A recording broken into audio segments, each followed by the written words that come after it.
আজকে দুপচাচিয়া বাজার থেকে নির্বাচনী অফিস উদ্বোধন উপলক্ষে আয়োজিত আজকের এই কর্মী সমাবেশে উপস্থিত আছেন আমার দুপচাচিয়া থানাতে সম্মানিত বিভিন্ন পর্যায়ের নেতৃবৃন্দ, দুপচাচিয়া পৌরপতি সম্মানিত বিভিন্ন পর্যায়ের নেতৃবৃন্দ, আমার তালুকা পৌরপতি আমাদের বিভিন্ন নেতৃবৃন্দ,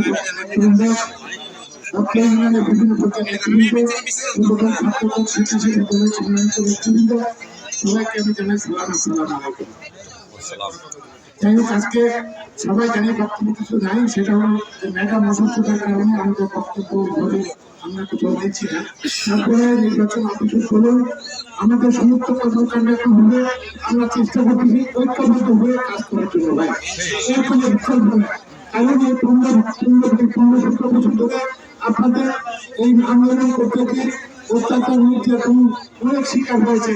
এখন আপনাদের সামনে সুযোগ এসেছে আগামী 2-2.5 মাসে আপনাদের এই পরিশ্রমের মাধ্যমে আপনাদের ঐক্যবদ্ধ হওয়ার কারণে আগামী দিনে 15 বছরের আন্দোলনের ফসল এটা ঘরে করে সময় এসেছে। এমন হতে পারেন তাহলে আগামী দিনে আমাদের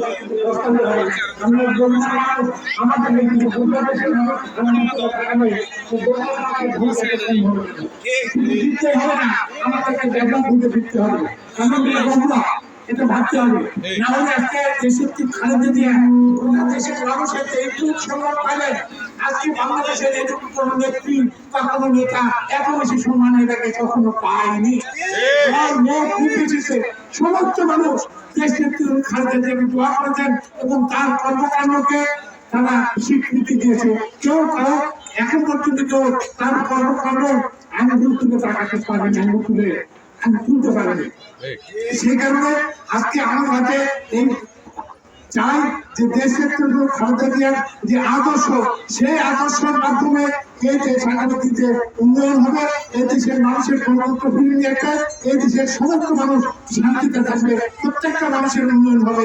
এইটাই হলো আমাদের চাওয়া পাওয়া। সেই কারণে আপনাদের এই 2 মাস পরিশ্রমের মাধ্যমে ইনশাআল্লাহ আমাদের আগামী দিনে দীর্ঘদিনের সংগ্রাম এবং পরাক্রমের যে লক্ষ্য নিয়ে করছি সেই লক্ষ্য পূরণ হওয়ার সুযোগ আছে, এটা আপনারা করবেন ইনশাআল্লাহ।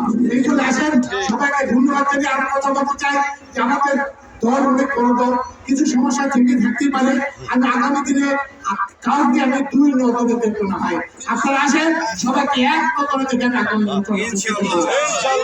নেতৃত্ব আসবেন, চাই কাজের যোগ্যতা অর্জন করবেন, তার হাতে নেতৃত্ব আসবে, এটা আমার করার কিছু নাই। ঠিক আছে ভাই, যোগ্যতাও নাই, ইনশাআল্লাহ আপনি নেতৃত্ব পাবেন এবং সেই অনুযায়ী আপনার সম্মান ইচ্ছুক পাবেন ইনশাআল্লাহ।